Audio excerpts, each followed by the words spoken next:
1 sec. No, 1 sec. I already started. Cool. Love it. We're going now. Like, man, show's on. Fuck. Say something funny. Say something funny. Right. My social life? Alright, well, good job. Start talking about you guys in philosophy. Alright, so I guess we all have to introduce ourselves, right? No. Gindray? No. Gindray? Let's go around the table and talk about what school we're from and how old we are. Your names, that kiddo. That is unintelligible. Whatever the voice you were using is unintelligible. I don't understand any of that. Okay, so I guess we'll talk about John. When and how did you become an anarchist? Because I don't know this story. Okay. So, I used to be like a flaming like right-wing nationalist, pro-army. Wanted to be a Marine. I remember one time asked me why I'd make a good Marine. And I said, when I die, I'll be a great sandbag for the next guy. I used to be a flaming statist. That's pretty hilarious, actually. I'm kind of like the absolute opposite. And I went from being an atheist to a Buddhist. And with that, I started questioning a lot of my values, and in particular, started questioning ethics. And I was doing a lot of research into history and different wars and political systems. And I started becoming more and more libertarian. And following down to its logical conclusion, in middle school, I had become an anarchist. And by my freshman year, I had figured out, what that really meant and where I stood on things, and started refining my own values. So, with being arrested in like 6th grade for armed assault, brandishing a weapon, I had realized a lot of things about the legal system and how it works, and how like it works theoretically versus how it actually works, and the inefficiencies of bureaucratic management and just things like that. Through my, I guess, developing years, led me to become an anarchist.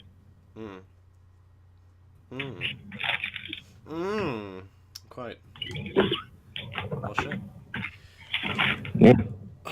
So this is before you knew what the NAP was, I'm assuming, when you attacked this person with a weapon. What about you, Toby? What's your story? Well, I didn't actually attack anybody with a weapon. Technically, it is assault, but what actually happened is there was this kid on my bus who kept threatening to kill me every day, probably because I was a dick, but this guy was significantly older than me, much larger, and I was actually intimidated by it. And one day the kid was following me home and started getting closer to me, closing on me, so I pulled out a weapon. And so it's technically assault, even though I never hit the kid, and he was threatening me. I had to apologize in front of a judge. I had to do 40 hours community service. My family had to pay like $700 in legal fees, and it was just a bunch of horse shit. That's pretty fucked up.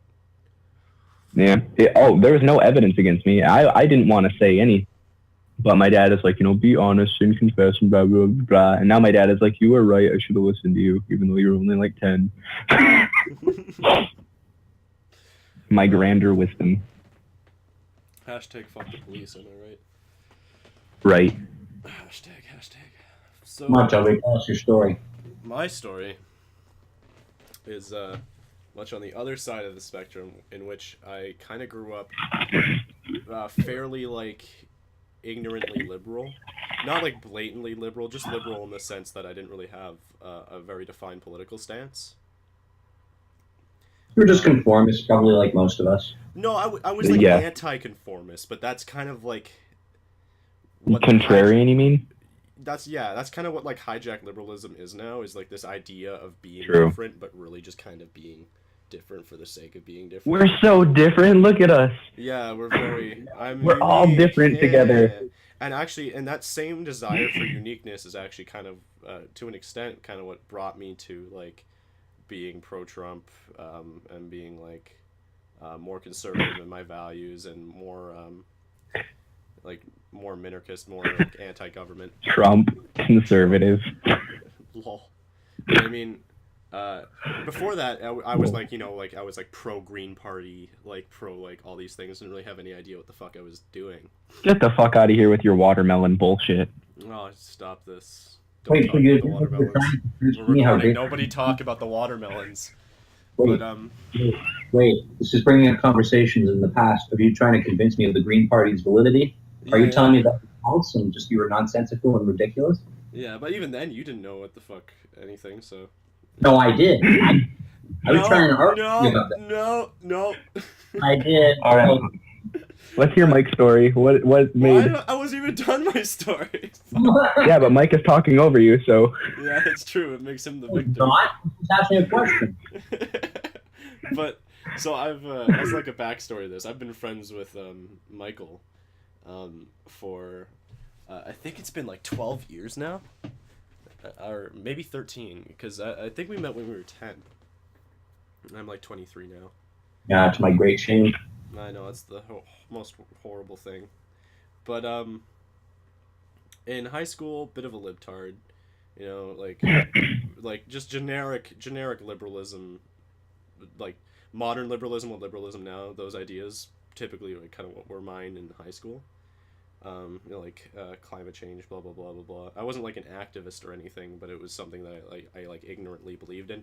But I've always kind of had this idea and like this rebellious streak and this interest in being politically consistent and being kind of like anti-government. And I was always kind of like had this anti-government thing streak, I guess. And after high school, Anti-authority. Specifically like a year and a half ago, 2 years ago, we started talking about like government more, started talking about like fascism and like authoritarian, not authoritarianism, but just like general topics and communism and stuff like that. And I just slowly became more and more kind of like towards libertarianism.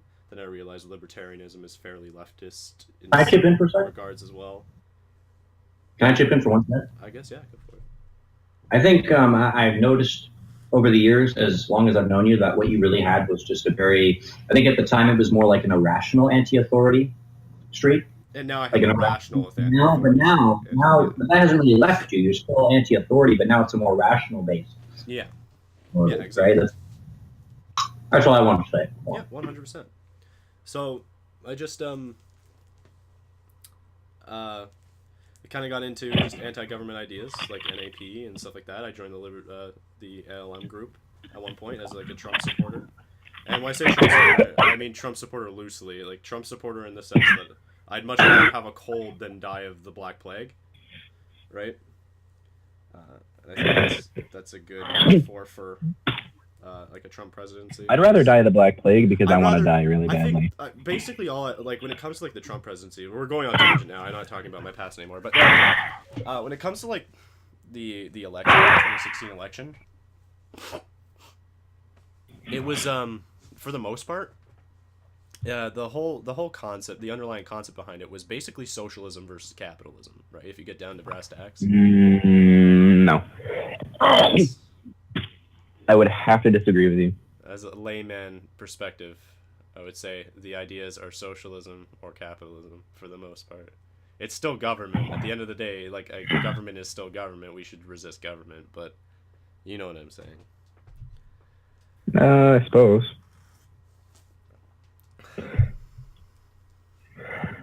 Like, You're not a very good conversation, John. I think this election had far more to do with progressivism versus reactionaryism. Yeah, 100%. I'm not like generalizing it more, to be honest. Because progressivism is socialism. That's what that is, right? And the reactionism is... No. Yeah, why wouldn't it be?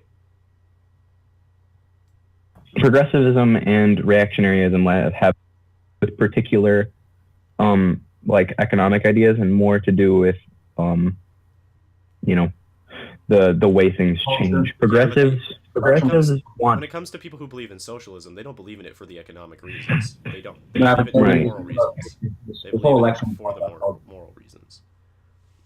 Because progressives tend to want change for the sake of change, whereas reactionaries tend to want change for the sake of nostalgia, going backwards, taking back what worked. Do you really think that's what this is? Because I don't, honestly. Well, looking at the conservative side of the United States, it's people who conservatism And mind has you, it's changed, a though. younger. Conservatism isn't what it used to be. Conservatism used to be this course it's not. this very old-fashioned kind of family value, pseudo-Catholic concept, Yeah. right? And at least in terms Now of if we're it's a talking about mimic. it in whatever. And now it's like internet trolls and hilarity and free speech. Like that's what the most of this is like absurdity free speech.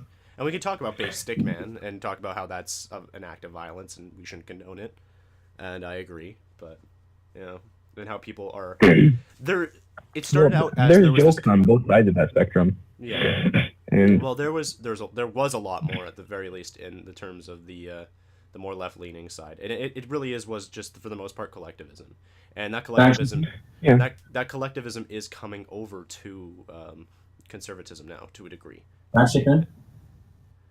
well, the thing is, conservatism has always been an ideology that is founded in collectivist and authoritarian ideas. But I feel like the big contrast between the quote unquote left and right has always been that conservatives, in one, they are reactionary, but more importantly, two, conservatives tend to be based in the idea of nuclear family is one of their biggest things, and two, they want to. Well, it's been a fundamental idea to. It's not a political idea as much as it. I don't disagree as well. Oh, yeah, and it's not an idea that they all hold politically, but it forms the party in a sense, and well, it's a family like values conservatives. thing, right? Yeah, and conservatives tend to focus on legality as opposed to ethics. Conservatives tend to look at things like the Constitution and what it says, what it enumerates, what powers Congress has. System of ethics? Well, yeah, it is, but I mean, like, when you look at the party platform of conservatives, it all can be traced back to the Constitution, the Declaration of Independence, the Articles of Confederation, or, you know, some similar document. It is all based off of history and law. Whereas you look at the liberals, and they're progressive. Yeah, the progressive, you know, liberal, Democrat parties all have this theme in common that they do not care about precedent. They care about idealism. Mm-hmm. So they want to, you know, socialize the industry, subsidize industry. They want to impose sin taxes and do, you know, force people to do certain things that are unprecedented or that have had a precedent of failure. And so I personally would say that the difference between conservatives and the neoliberalist movement is that conservatives tend to be less risk-taking. They look at what did work and want to mimic it. They want to adapt. Old school. Yeah, and liberals tend to be like, well, this sounds cool, let's try that. They're the risk-taking side of... Because conservatives are the ones taking risks in the free market. I mean, yes. Economically. We're conservatives... talking systemically, though, like, in terms of, like, the political system. Conservatives tend to have an idea that there is a personal responsibility to take risk for greater good, and liberals tend to think everyone must collectively take risk for the greater good. I suppose, yeah. You guys missed one thing more about the whole election. The election was largely based on globalism versus nationalism. You forgot to mention that. And it was also deeply rooted in culture. Not so much capitalism versus socialism, but more so the cultural war between the right and the now new left, the neo-left, right? And another big difference I see between the left and the right is utilitarianism versus philosophical altruism. Liberals tend to have this idea that people are invaluable unless they're helping other people without thought of self. Mm-hmm. And conservatives tend to have this idea that people should help other people. Conservatives will agree with that, usually, but they believe that it is important to be self-sustaining first. Yes. So they're more utilitarian. And again, pragmatic. Yeah, and so there's a stark contrast between the two sides. Like, people say, you know, they're two sides of the same coin, but there are some stark differences between the two groups. Yeah, but they are starting to become more and more like each other with time. And well, there's the horseshoe thing, right? Like, if you look at fascism versus fascism versus communism. Like they're basically the same. They're by all intents and purposes the same. And I mean, because it's basically it's going like either like authoritarian right or authoritarian left. And at that point, when you go north enough, it doesn't matter. You're just north. Right. Like when you go to authoritarianism, it becomes a point where it whether it's in the name of fucking like socialized services or monopolized control of industry, it's like it just doesn't really matter. Did you guys hear Obama was spying on Trump Tower? You guys hear about that? Obama was reported to have been spying. All I hear on the news on it was just that it's an unprecedented thing without any evidence. Oh, well, I don't know about that. I've been okay, so drugs, there's all kinds of links for that, but the point is that if that's true, Obama should be locked up for that. It doesn't even matter if he wasn't directly responsible. He was the sitting president at the time, which means that there's no way that it would have not been known to him. Basically, is what I'm saying. So the thing with whether or not it's illegal, you cannot in the United States arrest the president. You cannot. It's just not the president. You also cannot sue the president or try him for a crime unless you first remove him from his position. No, seriously, that is a real thing. You have to remove him from his position first, which is what the House of Representatives has the power to do. When people talk about impeachment, you have to impeach the president before you can try him. You can do both immediately after one another, but you have to impeach first. Right. And in talking about his tapping the Trump Tower, he's acknowledged that he did do that, but not the president anymore. Right, he's not anymore. But when he did it, he was. And I don't know if it's illegal or not. I have no idea. Well, it's not about a terms of why do you think Bill Clinton was taken out of office? He was impeached, and then he was tried for the whole. What was it? Something to do with, I guess it was the affairs or whatever. But the point was that Bill was removed from the presidency, and now that Obama is also out of the presidency, he is perfectly in the clear to be tried and found guilty. Guilty. But that's not going to happen, probably. No, probably not. I just like to throw back Tuesday to when Obama went on Comedy Central, reading a tweet, and it was Donald J. Trump. Yeah. Oh, yeah. And he's like, at least I will. History as a president. Yeah. And mic drop.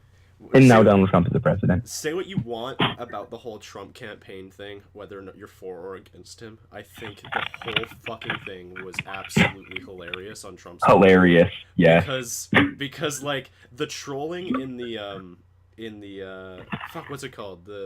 When they were picking the Republican candidate. I can't remember what they call it in America. It is the areas of America. I don't fucking know. The primaries are where we pick. Trump is the king of trolls in my mind at this point. I'm trying to remember the name of the convention. The DNC picks the Democrat candidate, and the but like RNC. No, like the first thing when he was fighting up against Ted Cruz and Mark Rubio and Ben Carson and all them and Chris Christie. The Republican primaries? The primaries, thank you. It was the primaries. That's what I was talking about. During the primaries. Yeah, it is the primaries. It's just that each party has their own. I was just gonna get to the story of like fucking him trolling Ted Cruz flying a plane fucking over his like rally. Yeah, and then like just he like DDoSed that one girl. He like gave out someone was like basically I can't remember, but he like showed up the number. He like read out the number to his whole crowd, and then people just like spam called her. Oh yeah, I remember. Fuck it. My favorite, I think, is I don't remember which candidate it was.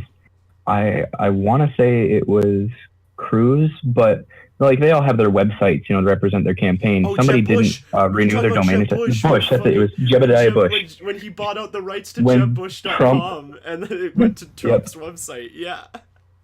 That was fucking hilarious. Yeah, dude, that's what I mean. And the whole primaries, like all of that was just like. It was all trolling. All of it was trolling. And actually, I wish we were still in the primary times because that was fun. Yeah, that was the best part. That was the funnest. Serious as it is now. Now it's very dark and there's bad things happening within the administration. Yeah. Now everything's real. It's sabotage and there's threats and it's getting rough. Can we talk about how, I don't know if anyone else has noticed this, but I've noticed an influx of people, like finally jumping on this anti-SJW, like anti. Hey, Emma Watson came out with that. This bandwagon where it's like they're late to the party and they're just kind of referencing memes that we cared about fucking 2 years ago when like Milo was bringing out the feminism as cancer stuff and all that stuff. But Milo's it's still relevant and as if anybody doesn't or as if everyone doesn't already know this, right? You can't name drop Milo talking about pedophilia. Yeah, there's that. Say what you will about Milo Yiannopoulos. I am not for him in the political sense, but I grandly appreciate his content. Mm-hmm. And the whole pedophile thing, like I was looking into it, he didn't say anything that was really, again, like it's cool for him to refer to somebody as, like it's okay for him to make jokes about morbid obesity, refer to somebody looking like a monkey, but for him to make a joke about the fact that he was molested, that's inappropriate. Like, why? What? No, it wasn't. That wasn't why he was shoehorned by the media. I don't know. The thing that bothers me about the whole Milo issue is that he became serious about it, and that's the moment he failed. He broke his own rule, which is that he became serious about it because when he was talking about the idea of older guys who are gay being with young boys, that's what he used, was young boys. He said young boys, right? When he started talking about that was when it became a little bit wishy-washy, and it was enough for the media to jump on, and he realized that he made a big... But he also realized that you can make that mistake, but the best way to make that mistake go away was to laugh at it, and he didn't do that. No, Toby. He also realized he was defending Hollywood because Hollywood had been reported when Milo was in that scene within Hollywood. There was pedophile parties. There was pedophile parties with young boys, and Milo didn't do anything about that at the time. Mm-hmm. And he openly told the thing with the young boys comment, one, it depends on how you define boys, because he wasn't referring to children. When he was making that comment, he was referring to hebeo and aphabiophilia, which is prepubescence 12 to 17. At least that's my understanding of his commentary. And that's a little awkward. Mm-hmm. But if you look into the context of the commentary that he was making, he was, one, not defending pedophilia. No. So he wasn't defending sex with young boys. But what he was talking about is, as a young man, right? 15, 14, you can consent to sex. Not legally, but you think about it realistically, 15-year-olds actually at 14 you can. Sex. There's a great video on this. Canada, there's a 5-year grace period of an age. In the United States, there is a grace period, but it does not affect anyone who is. Hello. I think John lagged out. I'm still here. Oh, okay. Fuck. Okay. Sorry. I don't know. It cut out for a second. I was gonna say, in Canada, there's I'm pretty sure there's a 5-year grace period, where say you're 14, you can date or bang a 19-year-old, and there not really be any real repercussions unless their father's an asshole, and they won't. In the United States, in this state, anyways, it's different from state to state, but in Michigan, there is a 4-year grace period. Right, there's a 4-year grace period known as the Romeo-Juliet clause. But it doesn't have, it's not a legal defense for having sex. It's not a legal defense for having sex with a 13-year-old. It's not a legal defense for breaking statutory laws. It provides protections for minors having sex with adults who are within that range. So a 16-year-old having sex with a 20-year-old is where that defense comes in. But if a person is below the age of consent in the United States... it can't... For this, it literally works the exact same way here. I'm fairly certain. But because like it's not like it's like, oh hey, fucking 8-year-olds can go out and have sex with 13-year-olds. It's not like that. Right. It's like hey, if you're 15 and he's 19, y'all are good, so it's fine. Right. Yeah. I mean, everything's legal if you don't get caught. That's true. Yeah, hate going to laws hell. authority. Actually, now that I know about like a lot of like you know, like logical fallacies and like poor arguments, right? Like non-arguments and stuff like that. Mhm. When I make them, I just kind of like shake my head at myself and I'm like, just don't, like just don't bring it up. You're just gonna make this harder for yourself. Because it's like Yeah. like stuff like appeals to authority is when I do. I don't do it a lot.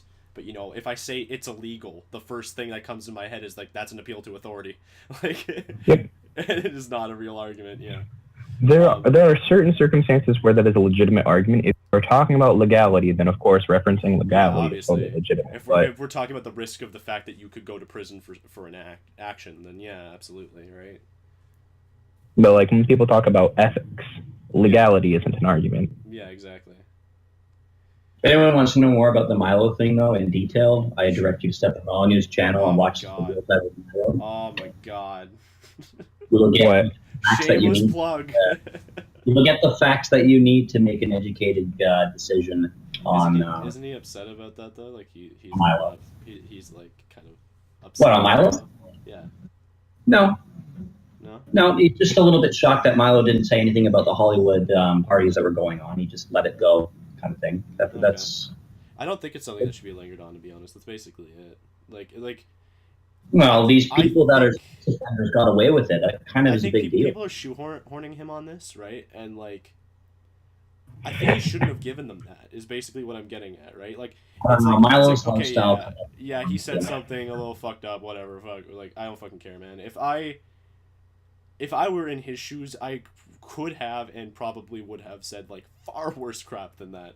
I love being absurd. I love. Well, you understand that Milo was molested, right? And Milo referred to this this priest as his mentor. As his mentor. No, as his mentor. Like he was saying, he was his mentor, and he gave him like good fellatio skills, and basically turned him into the man he is today, and all this stuff. And this guy was molesting him when he was a kid. Milo was deeply affected by this. Okay, like serious stuff, and. It's just sad because he didn't take the opportunity when he was in Hollywood at the time to basically expose these people for doing it to more young boys. This is like, it's a constant circle of trauma and victims. And that's kind of what Stephen was pointing out, was that Milo Elijah Wood, right? Can't defend him on that. What? Like, do you know about like Elijah Wood? What about him? No. You know who that is, though, right? Like, yes, Proto-Bagan, yes. Yeah, because he was molested in like one of those Hollywood rings as like a child actor. Really? Yes, and he's openly talked about it. It'd be worth looking at. Oh, he openly talked about it, eh? Yeah, and it'd be worth looking at he completely condemns it, and he's like really fucking against it, and like avidly pissed off, and rightly so, right? But yeah. I don't know. Those are cool to look at some point if you're interested. Well, he's pissed off because these people in authority get away with it, and it's perfectly fine. Oh, that's basically what he's talking about. He's like, these people are, they're still out there, and like, blah, blah, it's pretty, fucking. Exactly. Kill me dead. Okay. World is a Can do. It's 450 trillion dead cops. I like Milo. I like what he says. I like what he's been doing. He's definitely the figurehead of the right, the alt-right movement right now. Just the right in general. He's very, very well known. He's been doing a lot. I would like to ask a question to you guys. What the hell is the left-right spectrum? Because I understand, like, I can economics. Objectively look at things, and I understand it's economic, but it doesn't really make sense to me, the left-right paradigm, because if we're looking at a political chart as being, authoritarian versus liberal, and then left versus right, order versus authoritative versus liberative. It's order versus chaos is the best way to look at it. The yin yang. Yeah, but that's the left. Yeah, and then I mean too much, right? But I mean, I'd much rather go into chaos than I would go into like absolute order. That's not an answer to what I was asking. I'm wondering, if what is the deal with left versus right, and what is the deal of left and right? Like, what makes them right and left, and why? Right, yeah, what is left and right? I understand that one's conservative and liberal, but what does... If we're looking at it as a spectrum, like, what are the two things? Left and one is the right? Like, why wouldn't liberalism be on the right and conservatism be on the left? Is that what you're asking? No. Because I was going to say there is no... No, I'm asking what... No, I understand it as arbitrary. I'm saying, what are those two things? What is the left? What is the right? Because I hear the terms all the time. I understand I can identify something as being left and right, but I've never heard a good definition for what qualifies those two things. Like, well, I mean, conservative ideology and liberal ideology. I don't understand what there is to explain. Yeah, I don't understand what you're saying, honestly. What's the question? Okay, so the economic left and the economic right, what is the difference between it? Because the left has communism, socialism. Yes. And the right has corporatism and a bunch of other nonsensical shit. Typically free market. But you have right, but if you have an authoritative sense, you have to compare in their ideas of their best options and their worst options, right? Like what their desires are, like what their focus is on. Like their focus isn't on specifically communism, and if it is, it's because they think it's good, right? Their focus is on the idea of like sharing, right? That's their general idea is behind sharing. And when it comes to the right, it's more on freedom, and both of these are in terms of economics, right? Freedom of economics versus sharing of economics. Those are both good ideas, but one is far more idealistic than the other. And the other one is far better for everybody if it's just freedom. Because sharing is good for some and horrible for the rest. Freedom is good for everybody because everybody gets to keep their own. And people might still be in a lower position, but then it comes down to things like jealousy and stuff like that. Because my thing is, like, looking at the left and right spectrum, if you have on the... say the top right, you have authoritarian economic freedom, except for you don't, because you have taxes, government subsidies to certain industries, regulations on industries. Taxes are socialist by nature. But if you have an authoritarian regime, it has to power itself. You're talking about market Darwinism, is what you're talking about. You're talking about market Darwinism. You're talking about where corporations run the country. Can you define that for our audience? Could I define what? Run the country? Market Darwinism. I don't even know what that means. It'd be like if McDonald's had so much power and influence that they basically ran the United States. That would be market. That sounds kind of ridiculous. I don't understand why market. That's not market Darwinism. I don't know. I fucking saw it once in an infographic. Leave me alone. My understanding of the term market Darwinism is the idea that businesses fail or succeed based on their own business. So the idea of survival of the fittest business. Shit. But when it comes to left-right spectrum, the thing is that I don't understand how there can be a difference when you move further and further towards the authoritarian end. I think it's more of a pyramid for the most part, is kind of the point I'm getting at. Like, that would make sense, I suppose.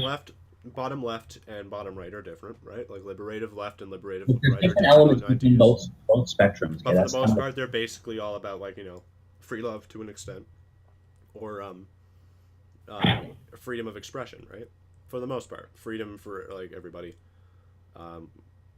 and that's pretty good. And then like people on the right, and then it just comes down to personal values, which comes down to like on the right is like family and all that stuff, and on the left is like open sexuality and like whatever, right? But for the most part, it's just about everyone wanting to live their lives the way they fucking feel like it. And then when you go more into authoritarianism, this is what I was discussing earlier, talking about fascism with communism, how there's basically no difference. The differences are there, but they're only really there in terms of like namesake and for... It's basically semantics. It doesn't matter. Like, communism is full-blown socialism, fascism is full-blown authoritarianism.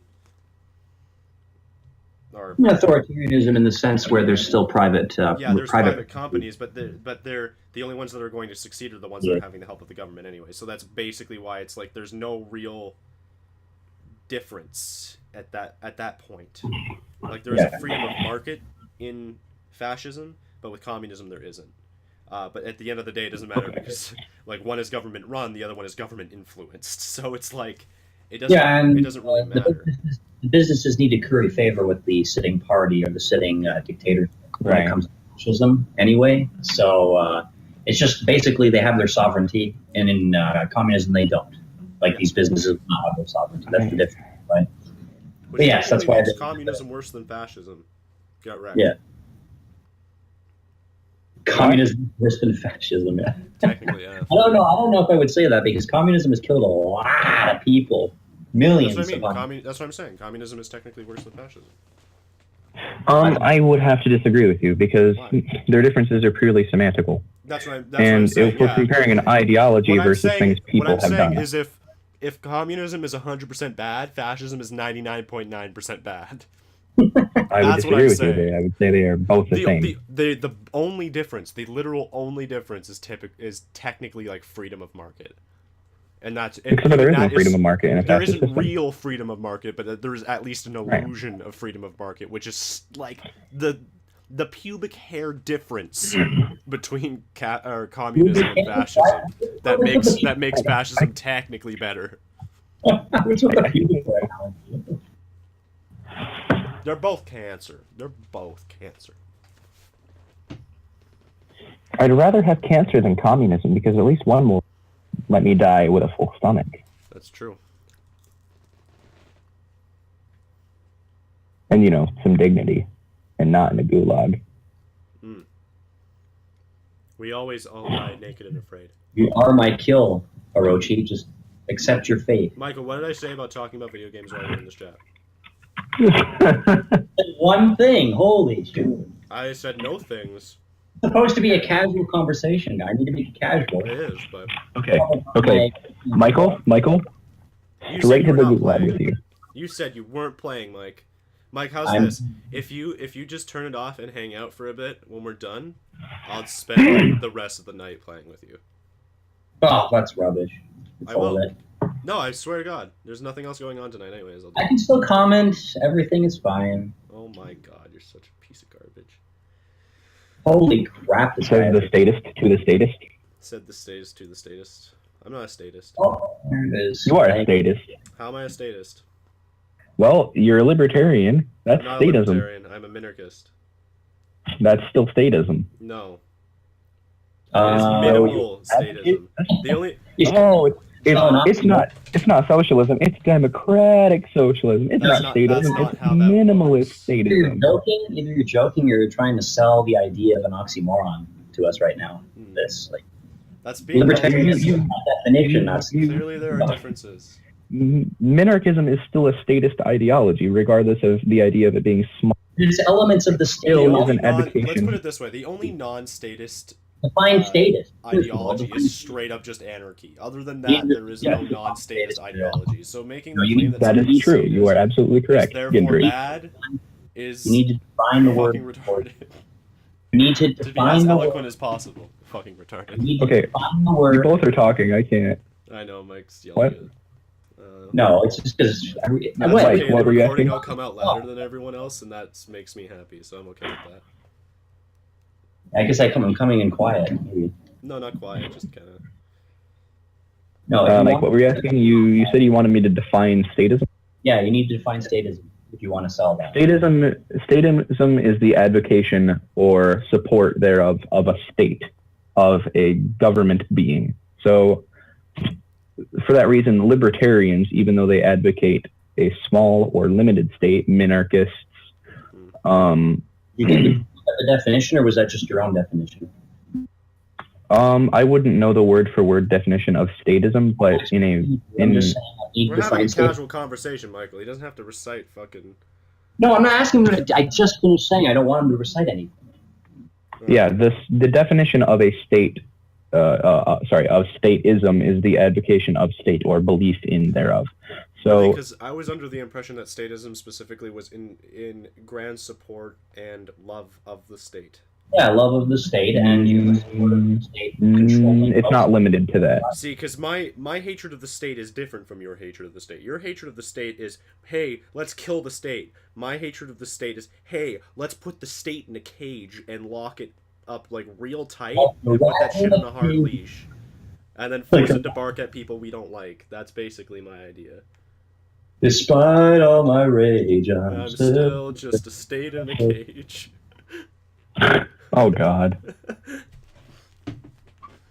Okay, no, I am not trying to. I'm not trying to like, oh, hey, gotcha, or whatever with this question. I'm just saying, if you wanted to say that, if you want to say that libertarianism and minarchism is statist, you have to define status for us. That's my point. That's absolutely fair. And so, like, I commonly hear in conversation, why do anarchists and libertarians get along if anarchists are so violently opposed to a state?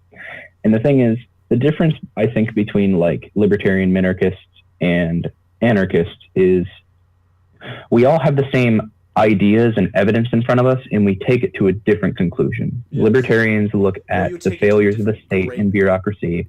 Yeah, we take it to a different degree of solution. Your idea is removal. Our idea is extreme limitation.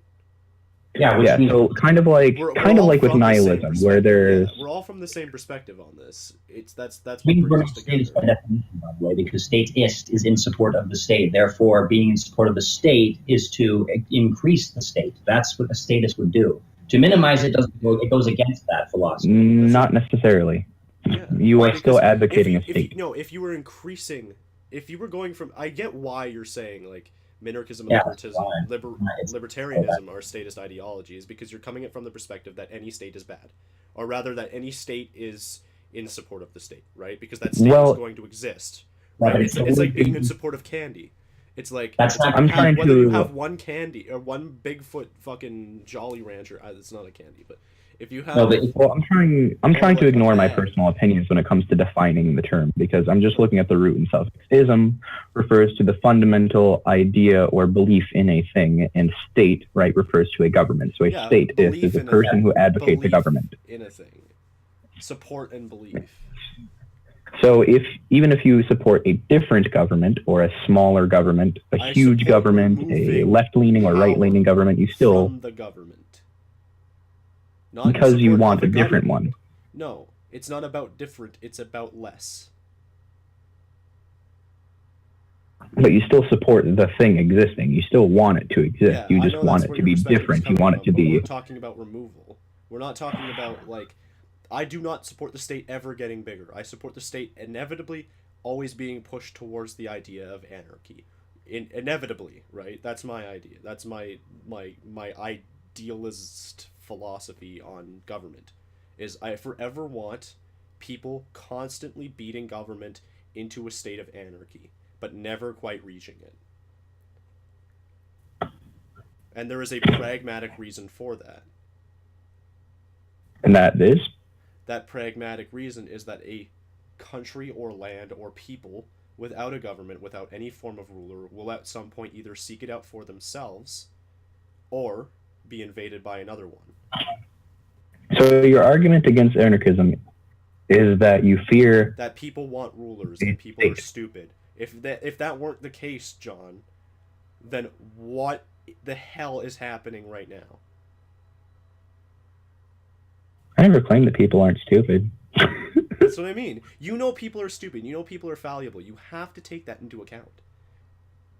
It's not about ruling their lives, because that's the thing. It's more about not letting them rule yours. Right?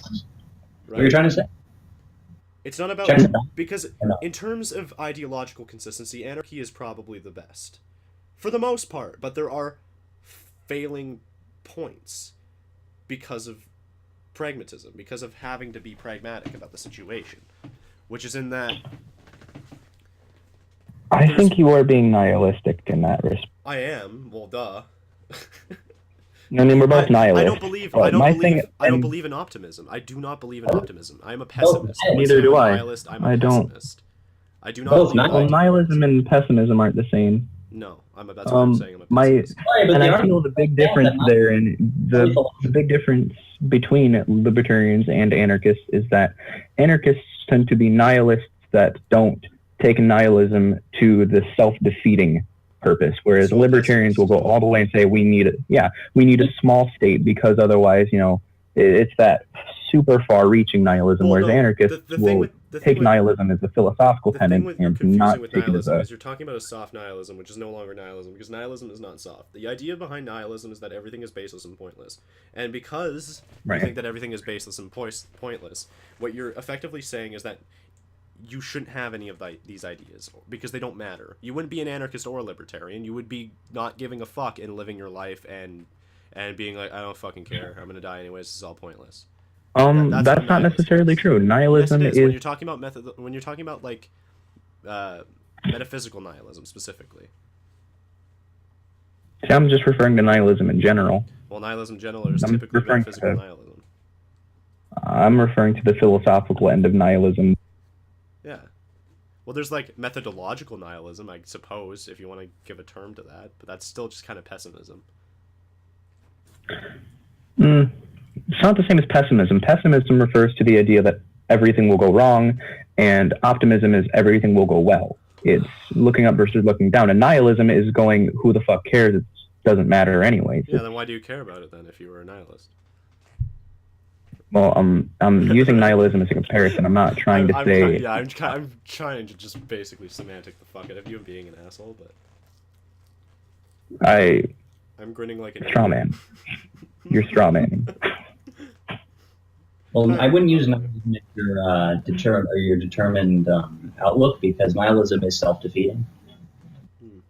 What I meant by saying self-defeating is that I was trying to use nihilism as a comparison for the thought processes that occur between an anarchist and a libertarian. A libertarian will look at the problems with society and conclude that because of human depravity, humans need regulation by administration. Whereas anarchists will look at the same issues with humanity and go, it is the right of no individual to rule over another. Yeah, and even though there are going to be 9-0 in elimination, 9-0. Michael, that's number 2. What? We are talking. We are having a conversation. No one cares about your game, and this is getting... Did anyone mention the fact that nihilism, by claiming that there is no ultimate truth, defeats itself by saying that nihilism itself is not true? Did anyone mention that? Or not an ultimate truth. Doesn't matter. It doesn't matter. Because nihilism is philosophy. It's about no ultimate truth. If nihilism doesn't have an ultimate truth, that means nihilism isn't an ultimate truth. It doesn't mean nihilism isn't true. Boy, Toby, it is making an ultimate truth claim, okay? Yeah, ultimate is the key word here. That is the claim. No. It doesn't matter how you define it. By definition. It does matter how it's defined, actually. 100% of it is how it's defined. Sorry, you're alone here with this. I'm sorry. Am I? Yes. Am I alone here? I'm pretty sure I'm not. Yeah.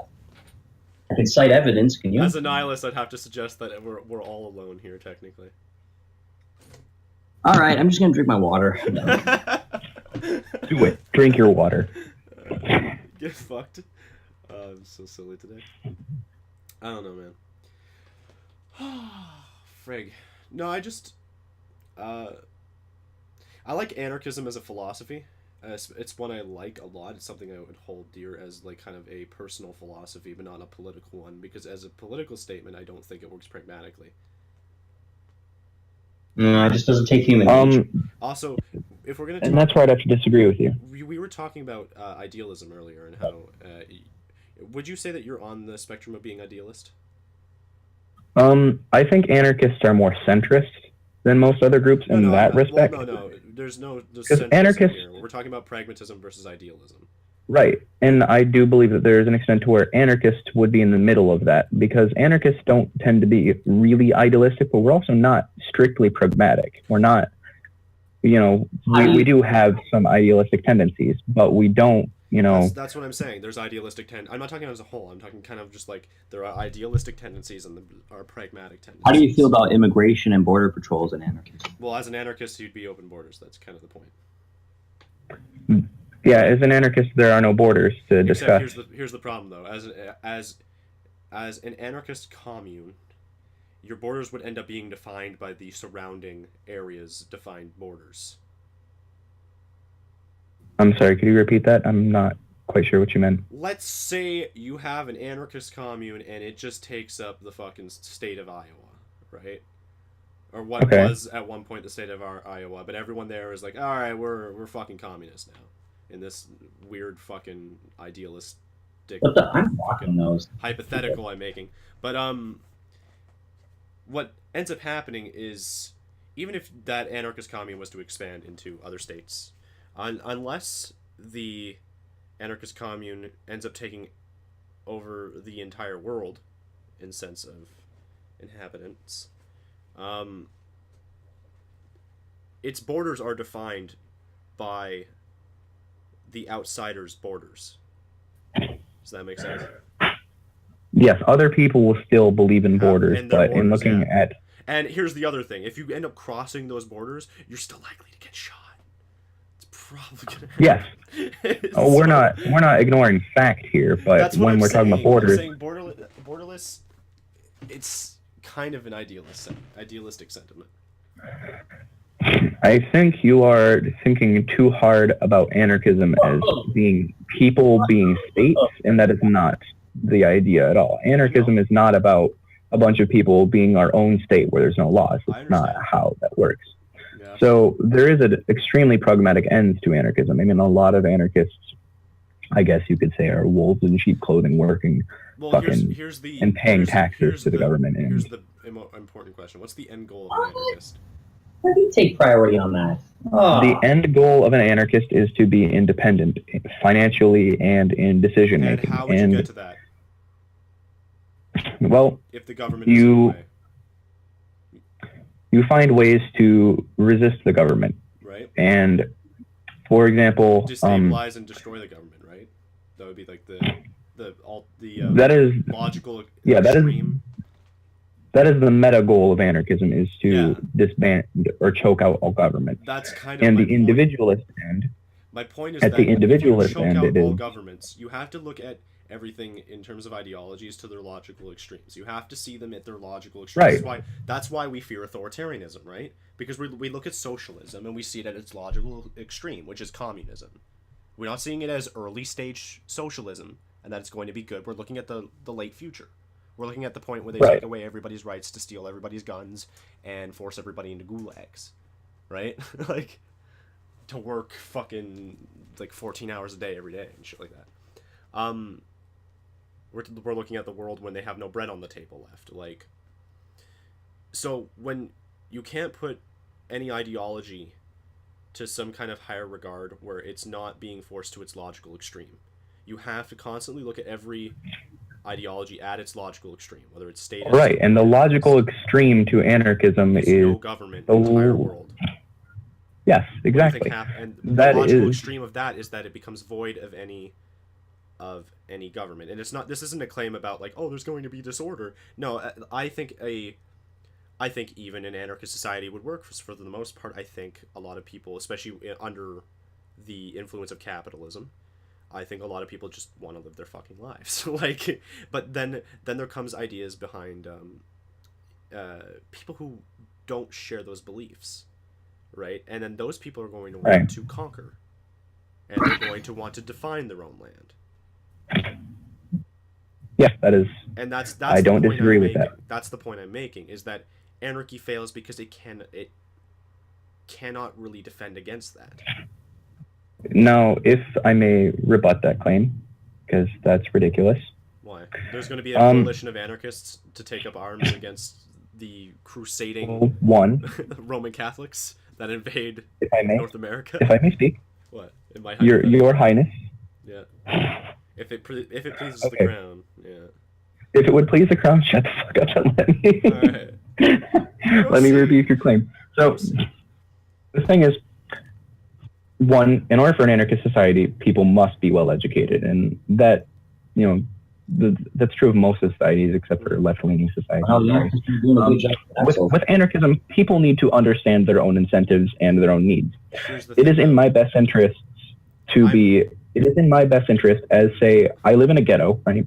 And let's assume that the government is completely disbanded overnight, and I'm going to start getting a hold of people around here about, hey, if someone breaks into my house, you help me out. If someone breaks into your house, I'll help you out. We will start voluntarily engaging with each other, and I'll even help people out who haven't agreed to help me out because it is in my best interest. It is it's pretty idealistic. Anarchism. Anarchism is individual. You cannot put faith on the kindness of strangers. You cannot. No, you cannot. I'm not expecting that. The thing is, anarchism is individualist, and it all revolves around the voluntary interaction of individuals. I'm not talking about idealism and people having faith in each other. I'm talking about people understanding their own best interests. And there's been a lot of research done into this subject and a lot of pieces written about this idea that people will be quote unquote altruistic at times because it is in their own best interests. Yes. Because I will defend my neighbor because I know that when I need it, I'm going to fucking need my neighbor. So even though it doesn't have a benefit now, I understand the mutual benefit. And so people talk about anarchists wouldn't be able to defend themselves. Yeah, but you have to get along with your neighbor if your neighbor is actually a commie. And how do you, can I make this point too? If my neighbor's a commie. If my neighbor is not trying to point a gun at my head and tell me how to live my life, what to believe in? I mean, I get along with a lot of authoritarians. That's what I'm saying. Like, this is the problem. The problem is that... But you keep interrupting me, so I can't explain. But you're saying... I want to backpedal to the education thing, because you're saying a well-educated society, right? And the problem is, even as well-educated as somebody can be, again, this comes down to human nature, which is that there's going to be people who are going to take that education positively, and there are people who are not. And that's always going to happen. Useful idiots will outrage you every fucking time.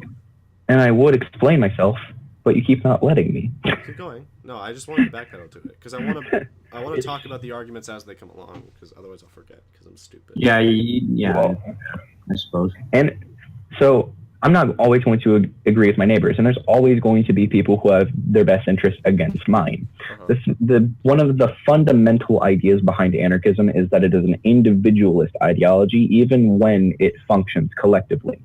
It is totally based on individual interaction, and when it comes to things like you wouldn't be able to resist enemy, like armies on my road.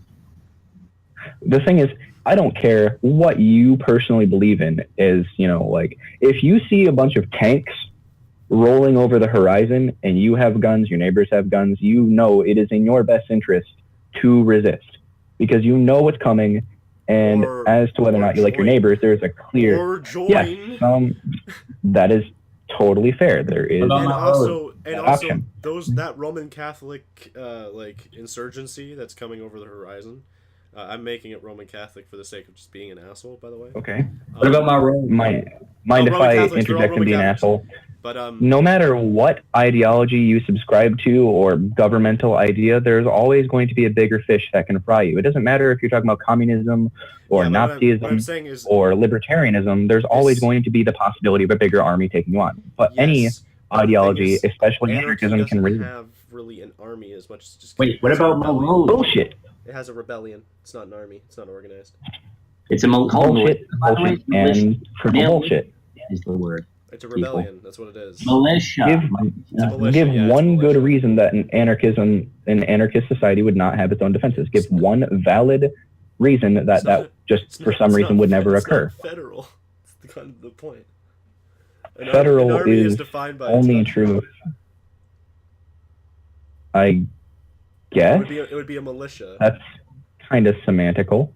The word is militia. It's not nearly as... The militia is what it would be, guys. Also, we're living in a world where there are nuclear arms, and nuclear arms being in the hands of private citizens, or being available for all private citizens, right, is incredibly fucking scary of a world to live in. And there are regulations that... Hey, you know what? I'd rather have someone else in charge than the government. The government I trust less, honestly. I would rather have a computer in charge, if I'm being honest, and I'm gonna be that guy, because I would much... I'm the kind of guy that's like, I want the robots to take over. You haven't addressed something, though, guys. Fundamentally about an anarchist society. What about the roads? Oh my God, I'm going to kill you. What about no action though? Give me an explanation of how roads are built in an anarchist society. Okay, so I build a house in the woods right outside of a city. I need to get to the city easily and accessibly to get things like groceries to my house, to interact with other people. So I'm going to cut down trees. I'm going to build myself a dirt driveway. And of course, me being a public person, my entire income being based upon working with other people and entertaining people, it's in my best interest to make this road easy to use. So you're going to build your own road, is what you're saying? Fuck yeah, and other businesses are too, because it is in their best interest as a business. Tell me, if you are... What are we talking about? How expensive is building a road? How expensive is building a road? Not very expensive. They're not talking about... He's not talking about paved roads. He's talking about, like, dirt roads. Paved roads aren't really expensive either, but in regards to building roads, building a road is really easy. Building a road that is useful to anyone is really easy, and maintaining a road is even easier. Hold on a second. Do you have to go through other people's property with this road? No. How? So if I buy property right outside of a town in woods, I can go by the assumption that roads are a public common. If I build a road on my property, right, there's a clear understanding to other people that if somebody else buys property that's adjacent to mine, if they connect the road, it's a road. Mm-hmm. There's a clear purpose for this thing. If another person connects to it, that's not an issue. And I don't have any problems with this so far, to be honest. Yeah, and then then let's say that I live, back in my hometown. There's a main drag, US 31, and let's say that because the tragedy of the commons, people aren't taking care of the road. Well, it's in my best interest to do something since no one else is, and I am going to because I have to. If I don't, no one will, and then the road is going to go to shit, and I can't do my job. So I'm going to go through, and I'm going to go through with a cement mixing kit on the back of my truck, and I'm going to fix a bunch of potholes because fuck it, I got to. People on their own can maintain roads. People on their own can build roads. It's not some crazy big thing. If people can make machines that can calculate, the trajectory of a rocket shooting at the moon in fractions of a second, or look through billions of inquiries on the internet in fractions of a second, right, how the fuck do you think people can't put rocks on the ground? Okay, it's not building the road that's my issue here. I still have an issue with property. I'm not seeing how you get around that going through other people's property. Like you're okay if you're on the edge of town, yeah, but if you're not, then what? You have to go through other people's property to get through, like, somebody's favorite do I? Fucking like fishing hole area. Well, how else are you going to get there? We're talking about like so much money here too to be able to pay for all of this stuff that you're talking about. Like, is everyone in this society well off? No.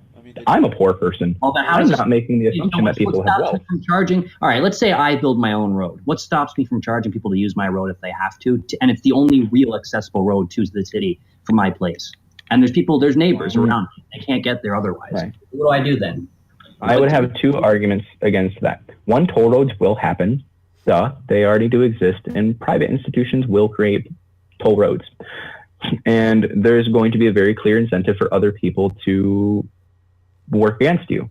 If you try to monopolize, there is a very open market for competition. Let's say that we are in a town and, there is one main drag and I live right connected to it. So right now the road goes through your thing. It's in my best interest. Say, I run a coffee shop, right, and my coffee shop, it'd be really easy for me to go, okay, take my driveway, connect it to that road, reconnect it on the other side to go around your little toll thing. And then I get more traffic going past my business because I don't really have a need to charge anyone. I just don't do it. More people will go, wow, this guy's a really nice guy. They're so charitable. And people start coming to my coffee shop more often. I make a little money. I totally kick this monopoly in the dick. And eventually you're not going to be able to afford to do your toll bridge, your toll road, your whatever. And this isn't always going to be the case. There's going to be cases where, come together and they do monopolize in that respect. And that's shitty. It is, but it will happen. And you talking about how it's impossible to build roads, it's not necessarily true. So talking about my earlier example, I live in the middle of the woods. So it's not the utopian society then, isn't it? That anarchism. No, anarchism is not utopian. There is no extent to where anarchism is utopian. No. Just maybe confused with what I'm saying. No, I mean it's the ideal society that anarchists want. It's not the ideal society they want, because there will be monopolies. There will be how do I say it? Centralized powers. When we look at monopoly, we're not talking about centralized power because we're not talking about power. There's a difference between natural monopoly and artificial monopoly. And artificial monopoly is what you are talking about. Natural monopoly occurs when a group kicks out other businesses from a particular market because they provide a superior service at lower costs and to a broader market. So, for example, actually, a monopoly is when they own basically the entire foothold of the industry, like what Nintendo used to do. Right. And the reason behind that is the difference between artificial and natural. Natural monopolies occur because of a group producing in a superior way. Artificial monopolies occur because of legal reasons or, de jure. Wall Street. I don't know enough about Wall Street to talk about them. Either. I'm just being a dick, to be honest. Just one to yell. He was talking about how you'd have to cross property lines or whatever roads, and that's really true. If I'm trying to connect to another road, right, there's the assumption that roads are a commons. And if not all of them are, that's, some people are going to have their own private roads. It's fine. I can go around you. And if my property does not directly connect to another person, let's say I'm landlocked by somebody, right? And let's also assume that I have no water connecting to my property. One, there's a clear incentive for me to move. But let's say I want you to clarify why, like, let's say I'm in competition with you and I also own a coffee shop. What is my incentive to help you build a road through my property so that you can move your capital across the country easier? What's my incentive to do that exactly? I don't know. One, if we're talking about a road in a city, let's say that it's a new city, right? And you bought a shit fuck of property, like 36 by 36 miles, so that way nobody else can contest you and you have the absolute control here. And mind you, I'm not trying to argue for homesteading or against certain property norms because I don't care. Let's just assume that you rightfully own all of this 36 square mile or region. Let's say it's 6 by 6 miles. That seems more reasonable. And I build a coffee shop, but you refuse to let me connect to any of the roads. There's a clear issue there. There's an incentive for why you want to do that. And let's assume that you are financially independent, and so my cooperating with you is, trivial and meaningless to you. One, I will move somewhere else that I can do that because you're an asshole, and I'm going to do business where it's profitable. Yeah. There's nothing stopping me from doing that. But more importantly, too, if we're assuming that, anarchism is about resistance to all forms of coercion, right? Yeah. My kind of point I'm making is that the reason why public roads are a good idea is because then you don't have this issue arise where when there is right, but there is no reason that there wouldn't be public roads in society. There is absolutely no reason. No, but you're assuming that it's going to be easy to pick up and move. It's safe to assume, though, John, that there's going to be a large influx of a lot more toll roads. Oh, yeah. Probably. But the thing is, when we're talking about toll roads, if we are assuming that the government is disbanded, right, roads that are already public aren't going to become private. Before the Roman Catholic Crusaders come and wipe everybody out and then establish their own new country there, yes, keep going. What?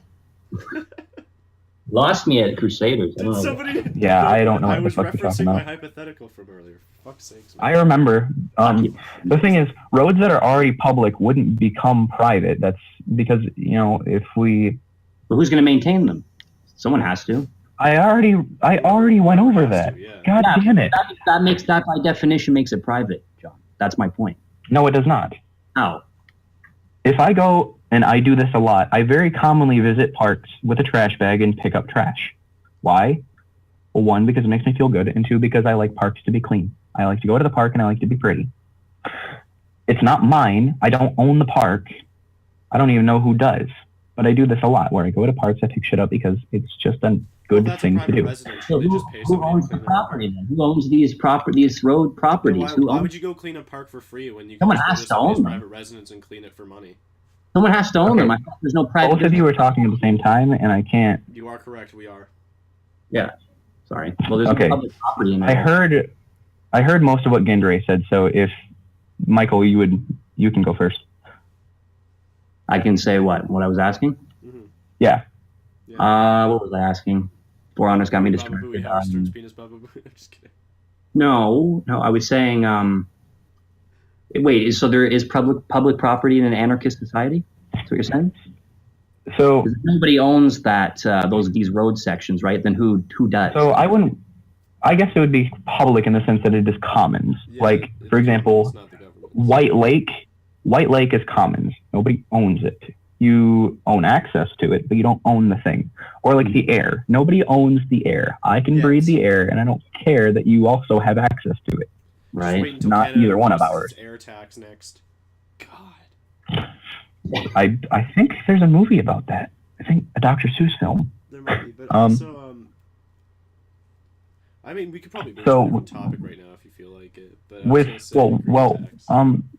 no. You said, what about my roads to an anarchist? You have me triggered, so I'm going to talk about this. Well, of course.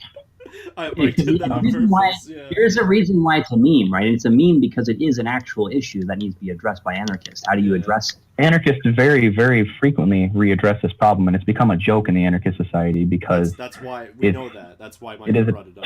Terrible argument. I still don't understand what my incentives are to let you build a road through my property so that you can get to somewhere. I never said that I would build through your property, and if you won't let me... No, but you don't, I don't think you get what I'm saying. I'm saying if you need to get through my property to get your capital somewhere, I don't have to do that because I'm in competition with you. What is my incentive to do so? That's my point. Either I can pay you, and if you don't want to help me, then I can find ways around you. I could get a fucking helicopter. What happens if I just have more resources than you? Simple as that. What? What happens if I have more resources than you? What happens if I'm a larger business than you? Well, yeah, that is an issue that will probably occur in a market. And the thing is, I still have options. If you have me landlocked on all sides, I can use a fucking helicopter. He can also just come work for you, probably, like hand in a resume. Yeah, or I could just come work for you. Or I could let's say that you are my competitor, right? Let's say that I am a resort and you are a resort, and my resort is landlocked. I like to resort. I just bought we competed for property, and I bought a small section that was inside the property that you bought. So I'm landlocked, and you don't want to help me build a road because then I'm going to be able to compete with you, and it's going to piss you off. So I do have options, though. I can work out a contract with you. I can get around you, say by air, by ground, building a tunnel, whatever the fuck I've got to do. Right. Dare build a tunnel through his property, though. This is all going to cost a crap ton of money to do, and it's going to be extremely unorganized. It's going to be extremely unorganized, and you're going to have to go through other people's property to do this. And it's would I have to go through other people's property to use a helicopter? Not am I going to? Not helicopter, but that's all. Helicopter would be incredibly expensive. And how deep into the ground do you own? Where are you going to get the money for that property? Probably enough to have like a stable foundation. Hold it, guys. Wait a second. In this hypothetical we've created, I'm just trying to figure out how you're going to get the money for all of this because I've cut off your supply for your business. So where's your money coming from? Have you? If we are talking about, if we're assuming we are both businesses and I'm investing into a new piece and you have me surrounded, one, not everything costs money. For example, production doesn't always cost money. A lot of times it costs, labor or time, but not always money. And there are a lot of ways to produce without needing to meet that kind of cost. I don't need capital and I wasn't thinking that, but that's also possible. I was referring to like gasoline to run a truck. I don't need money to run a truck. I need petroleum. And if I have petroleum, I have access to petroleum. This is a non-issue. I can contiguously do this thing without it being an issue. So say I run take your oil from you. Okay, just that's enough. We don't have to keep going into the hypothetical, guys. Just the point I'm making is that for this society to succeed, there has to be an agreed upon moral system and ethics, and that's going to be. There is. It's called anarchism. Now, with the idea of landlocking and all that stuff, and you can't build my property, blah blah blah blah. This already occurs in modern day society. The thing is, you're using this attack against anarchism that can be an attack against any ideological system. If anarchists destabilize government, what about the people who want government back, who are just going to try and reinstate it? Once again, okay, we'll let you answer that. You resist it. which will always be an issue. That will always be. The thing is, all of these arguments are arguments against any ideological system, and all of them are easy to rebuke. The idea that why what? Why are they easy to rebuke? Because of a real threat. So, as an anarchist, if my neighbor, right, is plotting against me, when they come to force me to do something, I can resist. And I, along with other people, can resist. I'm talking about reinstating government. Well, that is forcing me. That is what government is, Toby. I suppose. So, coming to your house to make you fucking move off my property. I kind of just making if you are creating a government, I have the right to resist you, and I will actively resist you. The idea of people voluntarily coming together to, say, invest in their own private interests, that's fine. And they want to now make their own commune with their own ruler, and that's what they want. And you're resisting. If it's voluntary, that's what they want. Yeah, that's what I'm saying. I'm saying it's completely voluntary. Then there's no problem with it until it starts becoming a government, and then it is isn't the goal to destroy all government? Yes. So if there is a government, it is totally the right of the people to resist it.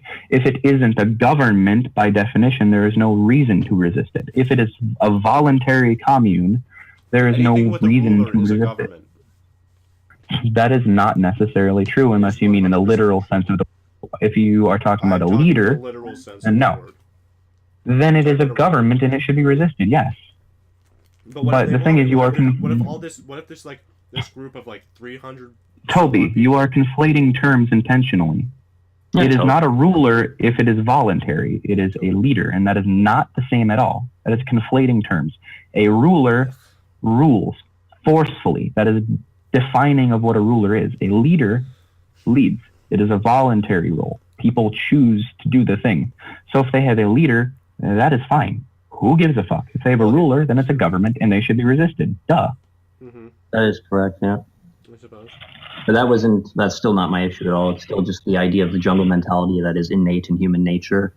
I'm just trying to figure out how you would remove that, because you just simply won't get people agreeing with this moral contract. It won't happen, and there will be people that will be in it for themselves, and you will run into these issues where you will literally can't get out of your property because there's no roads. If we're going to talk about, into the future, there'll still be existing, let's say we did it right in America right now, this anarchist society. Of course, there'd be roads already. My point is that I don't see the incentives for helping your fellow man if you have all the resources yourself. If I have all the resources myself already and I'm doing just great, I don't see that. Okay. I don't see the point of someone rise to compete with me as well. Why would I do that? That's kind of the issue. Okay. One, because not all people are assholes like you. Two. Sorry. That is ad hominem. I'm just trying to be funny. I'm not a horse, okay? I'm a good person. I'm just saying that okay, so the thing is, when we're looking at anarchism and the thing is, one, you are more likely to be nice to me because you have no base cost anymore. The only costs you have to your business are literally surviving because there is no government going to take taxes from you. There is no sales tax, income tax, property tax. Your base input costs literally are surviving, and that is it. If you can make... If you have a massive resort and it costs you, say $400 a month to keep on the lights and $500 to feed you, right? And then say another couple $100 to feed your employees. You make $1,000, you have at least 10 people come to your resort, a month. You don't give a fuck about competition because you're fine. So in that respect, there is a greater incentive for you to help other people because it doesn't have a cost to you that it normally would. Me competing with you doesn't hurt you in that respect. I don't really buy that too well because if I'm in the business to make money, I don't see why. Yeah, I agree with you that you are in business to make money. That totally makes sense. I'm not saying that all businesses are going to be altruistic. I'm saying there is a greater extent to where businesses can be, and so more will be. Right. And then with that, most businesses will be that way. Right, most probably will. But one, this issue already occurs pretty often in the public, place, or not in public, in the modern society, postmodern, whatever you want to call it. This is one of the few things I think government's good for. It's transportation across the country. That's the one thing I think government can be used for, and that's about it. Like, it's pretty and much. I still think private individuals would be better at it, because if you put a monopoly on the construction of roads, your roads will By suck. the way, liberals, I just want to point out, liberals don't argue like this with each other. Like, regardless of where their stances are on like one thing or the other, whether they're centrist or ridiculous. Character and everything. It's pretty weird. But like liberals, like, we're for the most part on the same side. Like, and that goes across like conservatives, libertarians, anarchists, minarchists. Like, all of us are typically, like, especially right now, for the most part, just kind of on the same side. But there's so much infighting. There is so much infighting with our side? ideologies. Yeah, with conservatives, and even amongst. Well, we're not. I wouldn't say that. We're just having we're having a discussion. I mean, for us personally, I just mean, like these arguments become a lot more. Well, these are very fine details. These are very fine details, though, of the ideologies. That's what I mean. We speak, but that's what I'm saying. We speak in these fine details, and we constantly have arguments and discussions about these. Yeah. Sometimes are more violent than others. Obviously, ours is not. But what I'm saying is that when it comes to like liberals, for the most part, they don't really care. They don't really have this problem. Right. Well, no, because it just comes down to a power struggle when it comes to people of that caliber. And it typically results in your character being attacked, and your character gets taken into question, your accomplishments get taken into question. It has nothing to do with the actual arguments. It's all about you. It's not about their ideas, it's about them, So that's the difference. Like right now, so far we haven't once, I don't think, attacked each other's character. Like, John called me an asshole, but that was his joke. That was nothing. Yeah, it's a joke, right, John? Right? It's a joke. Right, John? Yeah. Totally. That's nothing, though. My point is that when you have a discussion like this with a leftist, a very hard leftist, what you get instead is like gut punches. Yeah, they go right for it. Like that what have you done about Rome? Yeah. You didn't even have just the other day. Name me one society that's ever worked without taxes. Name me one. Ireland. Ireland, Roman Empire. yeah. Roman Empire. Sorry. I said Roman Empire. Yeah, but it was 0.1%. That's still taxes, and also that's 0.1% on a specific thing. Taxes still existed in many, many forms. It's more also Rome, but their argument was like, what happened to Rome? And I was like, it got conquered. Oh, by the way, the Roman Empire, it's like the government was in charge of the roads, by the way, in that very, very minimal tax society. Just want to point that out. And functioned quite well. It was the best. Their taxes weren't that minimal. They were concentrated on particular populations. For example, the people that they massively slaughtered and stole all the cool shit from. I would still argue that is taxation, because by definition it is the same, even though the normal everyday populace weren't paying it. Right. Just because your regular everyday populace isn't paying for things is paying for them, and the government is just magically making shit out of donkey dick. Somebody has to lose for a government to produce. And with the Romans having their low taxes on the the everyday class, the serfs and plebeians still paid taxes, even though they didn't pay as much as we do. They paid us a minute tax, and usually it was a flat tax. But then the upper class had to pay a lot of taxes, and for the most part, they were dependent on the state. Well, okay. Well, maybe that's true, but I'm talking about a very specific period in the Roman Empire's history. It was the golden age of the empire, and at that time, was 1%, and sometimes would climb as high as 0.0% in situations such as war. These modest taxes were levied against land, homes, and other real estate, slaves, animals, personal items, and monetary wealth. What are you reading? Another thing is the Romans got a lot of their wealth they conquered. So they stole massive amount of money, crop, mineral and resources, people. No, that's not true, actually. The places they conquered were largely uninhabitable and just tribal, and really didn't have much. They were pretty dirt poor. Like Jerusalem, Syria, Turkey. So that was the later. This is the later period of the empire. I'm talking about when the conquest of Gaul. The conquests of Gaul is what I'm really referring to when I talk about dirt poor tribes. But are you trying to say that Gaul is uninhabitable and poor? No, not uninhabitable. I never said that. No, I just meant it was dirt poor. Yes. That's what I meant. It was just simply tribes, and it was very primitive, and there was no wealth accumulated in that area of the world. Mineable resources. Mineable resources. Gaul is one of the most resource-rich parts of Europe, right? The West German East Franco region of Europe is incredibly rich and always has been, even though people have been poor. It is an incredibly resource-rich area, and the government was known to take in slaves to produce, to utilize those resources. So plebeians didn't pay for these things. Yeah, I know, but your claim was they took resources, and they didn't. They took land, not resources, because there was no resources to be taken. Well, except for like natural resources that they took. Yeah, but the point is they were not in use. They were not in use by the Gauls, the different tribes, the Germanic tribes and whatever. They were not in use. They were not being mined for minerals. So they didn't have resources to take, is my point. If you're talking about the Jerusalem area, if you're talking about Jerusalem, Syria, Egypt, oh, absolutely. But not having resources but not using them doesn't mean you don't have resources, first off. Yes, but the point is that they don't have to. They have to still provide the labor for those resources amongst their people and their system. We're getting off the rails a bit. Not just taking it from another system. We're just getting off the rails about the whole point. The whole point was that the Roman Empire itself could sustain itself with a 0.1% tax on the people.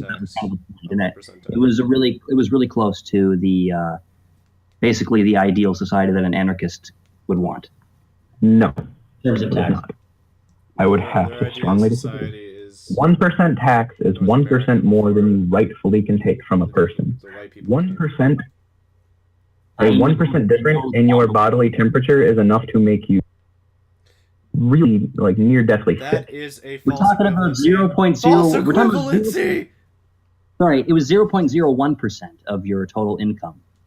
Are you sure? That's pretty great. I read 1%. That's pretty great.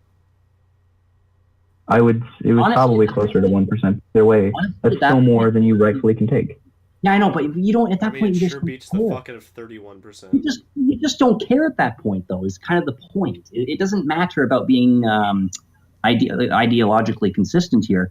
When your taxes are that low, you just don't care. I would still have to disagree with you.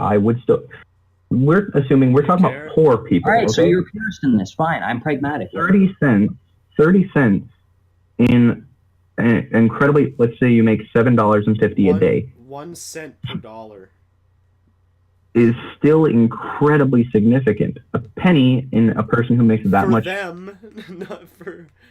Like 1% is like nothing though. It's like actually nothing. They spent 1 day of the year like paying those taxes. That's the kind of that can put into perspective how much money they would make regardless of that tax. Yeah. Okay, so that if we say it's a penny for each day of the year, that's then you still have taken from them about $4. 4 days of their life you have chipped off of them. How the fuck did you get that?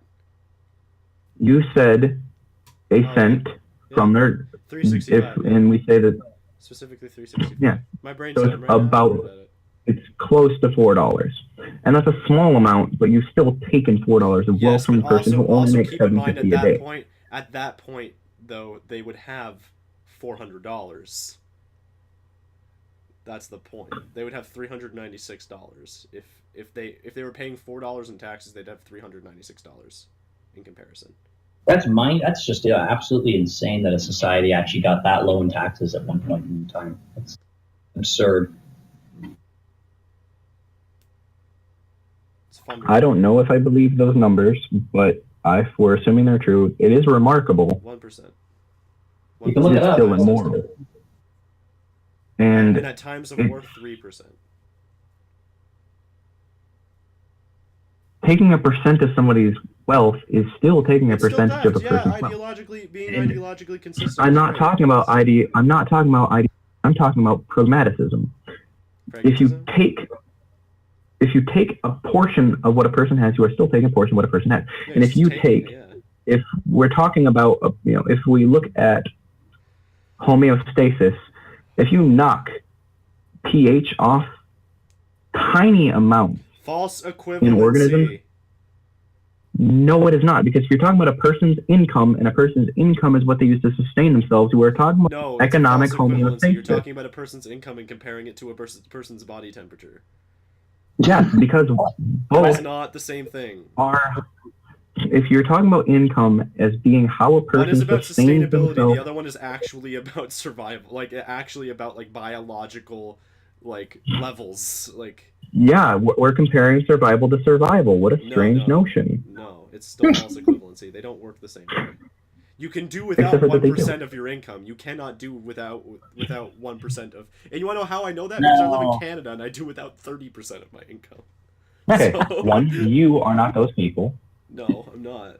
2, you have factually more wealth than those people.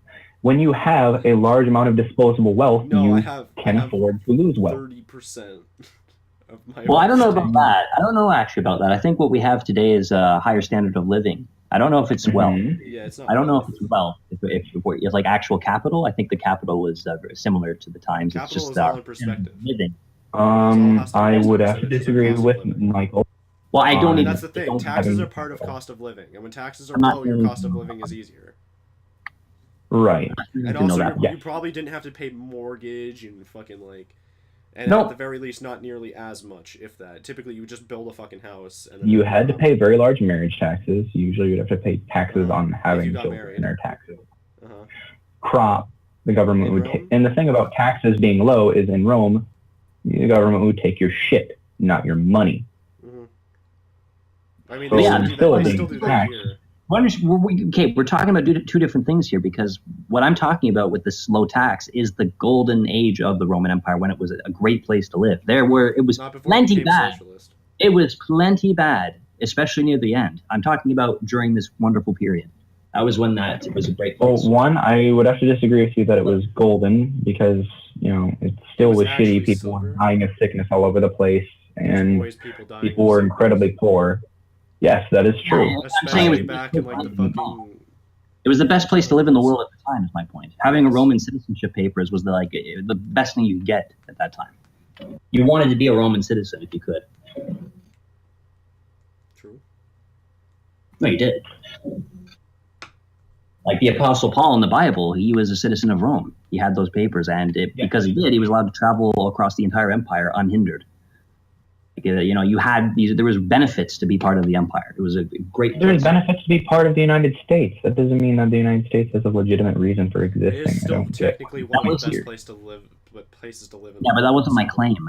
I'm just making the point that at the time, the Roman Empire was a great place, and the fact that they achieved a 0.01% tax rate of income is pretty amazing.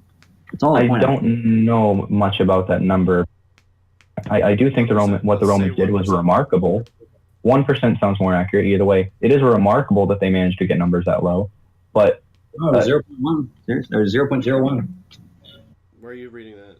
Because I read 1%. I watched the Stefan Molyneux presentation. It was about 2 hours. Okay, I'm reading 1%. You're reading 1%? I'm reading 1%. Yeah, that's the number I've come to understand is 1%. But either way, can I find this for you? Either way, the number is trivial. A page called Roman taxes. The thing is, if you take, let's say that I produce, I grow a garden and I can produce, 10 baskets of food in a week. I need 8 to live. If you take 2 from me, I'm surviving. That's a fair tax, right? Thing is, if you didn't take that from me, what we're saying is he's going to take 1/10 of one basket. That's what we're saying. And that is purely trivial. The amount is irrelevant if it is lower than... No, the amount is completely irrelevant, because now you have, 1 and, 0.9 of a basket to sell off for more resources that you can use to make your life better. Okay. Right? I would appreciate if I was allowed to speak. You are allowed to speak. I'm just yelling over you because I feel like it. This is us. We're all allowed to speak. Wow. If it would please the crown, I would like to rebuke your ridiculous fucking claims. No. Because you're making it out to be that they're taking just giving you. I keep trying to make a point, and then you speak over me before I can ever finish. That's what's happening in Rome. You don't know that's what's happening in Rome. None of us know what was happening in Rome because we weren't there. We are speculating. Historical records of what speculating in a very negative sense. That's the point. Probably because you're a bunch of fucking statist cucks. And I'm trying to speculate against what you're saying.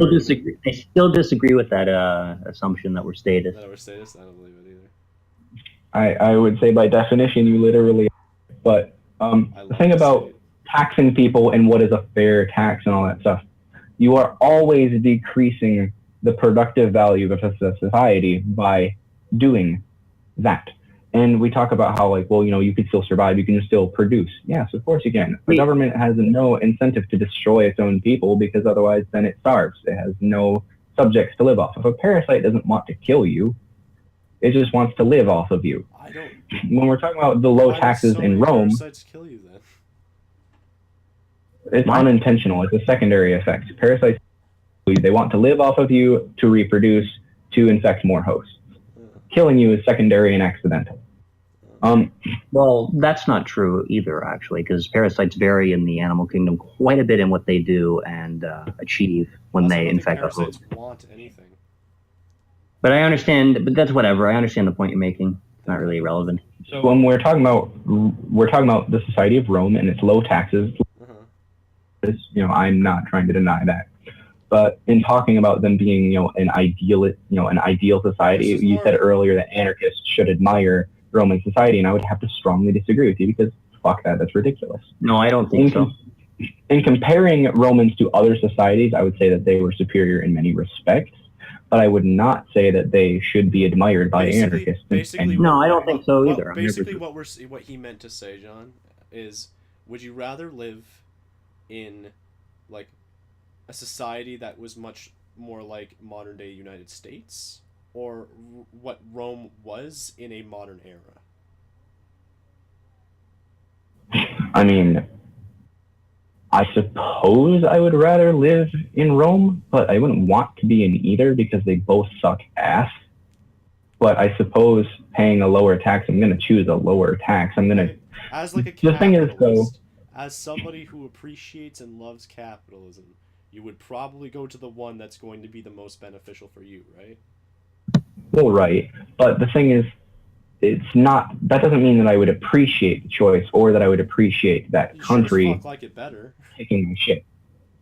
It's lesser of evils. That doesn't mean I appreciate any of it or that I like any of it. That's my perspective on, like, Trump, but I still like Trump, quote unquote. It's just not like... Well, yeah.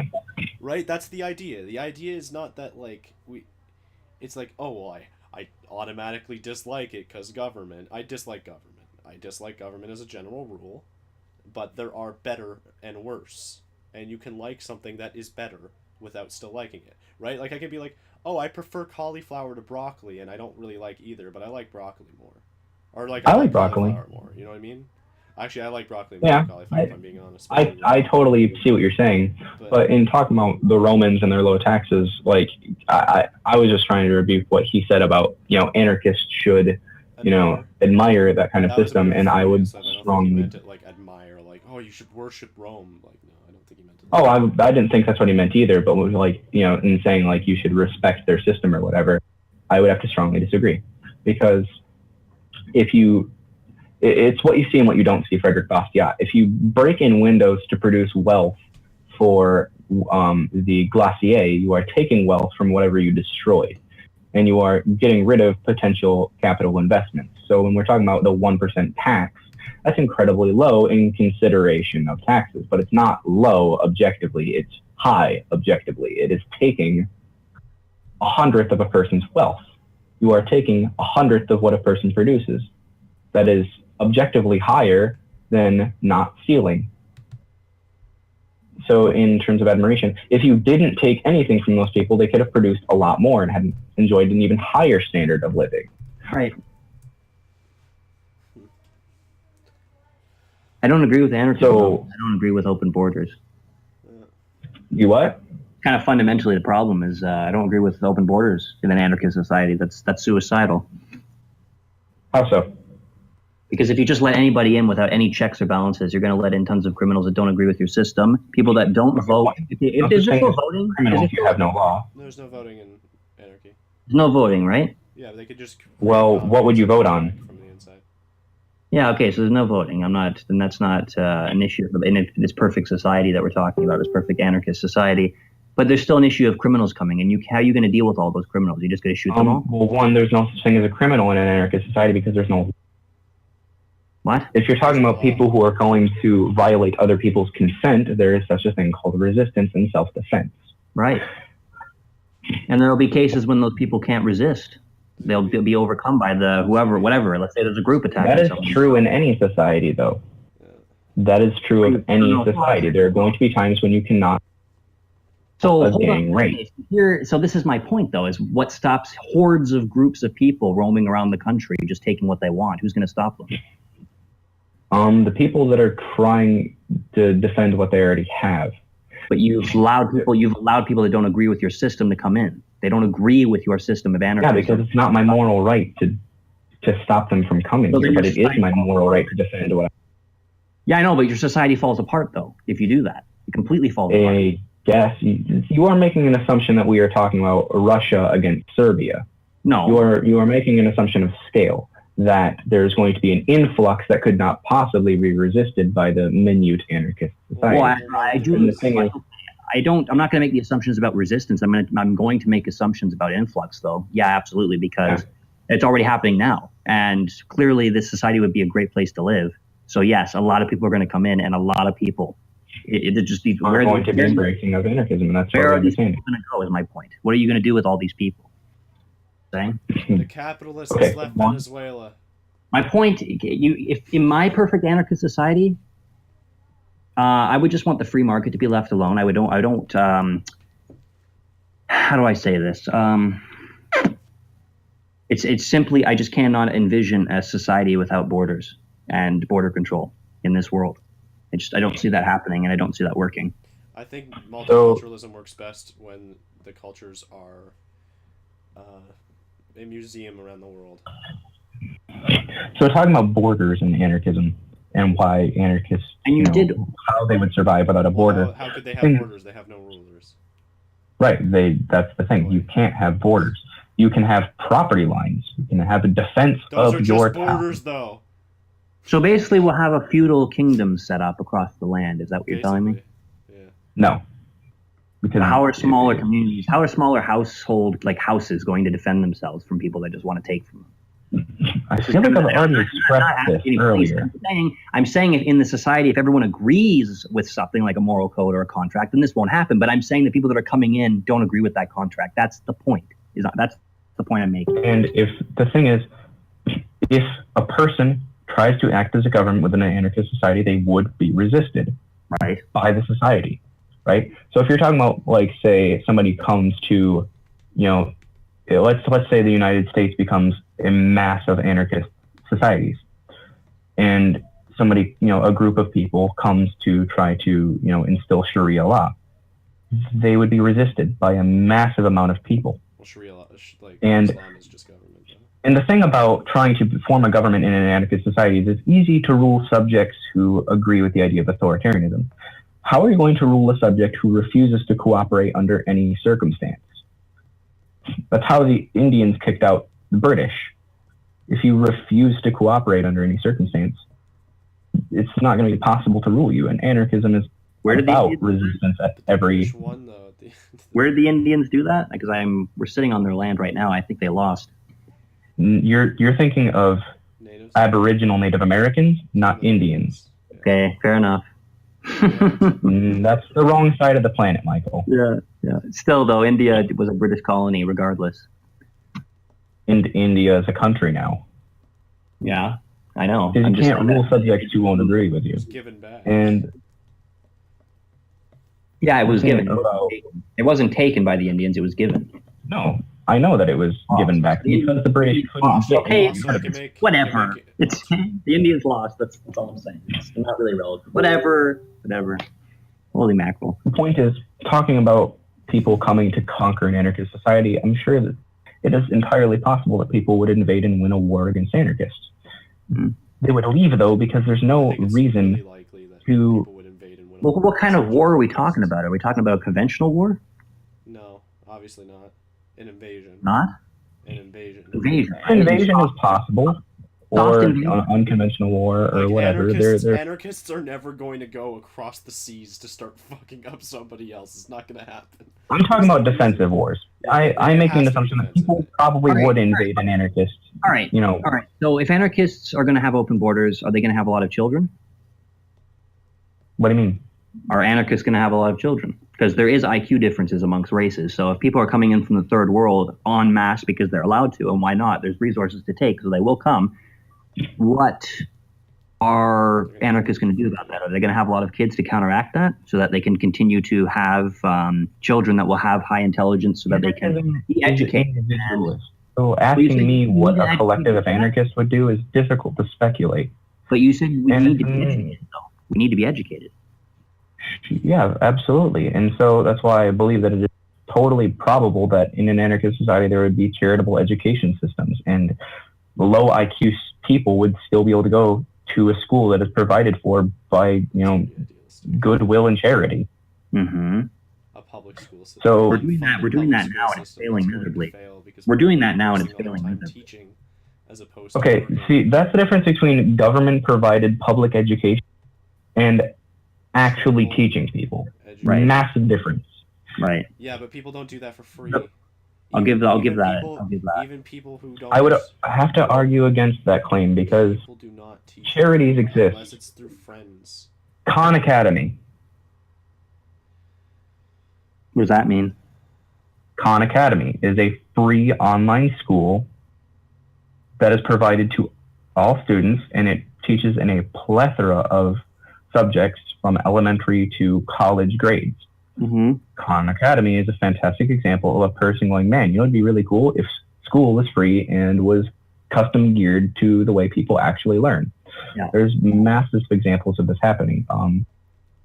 And there are also schools that hybridize things. No, are the third worlders able to assimilate into this program, for example? If we're talking about an anarchist society, and of course, a combination of, goodwill-free projects and, private capital accumulating, we can assume that there'll be charity because, we can do that. That's fine. We can assume there will be both. And we can also assume that there would be access to education for poor people if we're talking about an anarchist society that's anywhere in the smear of the second or first world. Right. Yes, there would be an education available to poor students, and even retarded kids would still have the ability to go and get an education.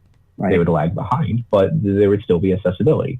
And so the idea that there wouldn't be any kinds of education for these kids just because they are foreign is poor. I'm not saying there wouldn't be any education, but what's the incentives for these parents of these children to put them into those education systems? Yeah, especially if they don't agree with the education system.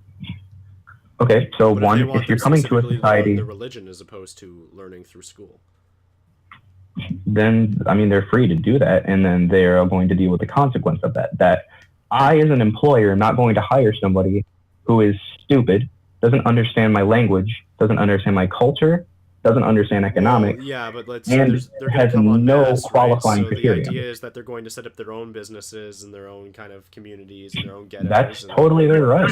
Not necessarily. As long as there really isn't any way for them to live off the land in terms of a handout like welfare, then they probably would end up going home, honestly. Yeah. True. But so that's not really an issue, honestly. I would just say that the criminality would be an issue for me. That society, it sounds very dangerous. That's all I'm saying, because before those people leave, they're going to try to take.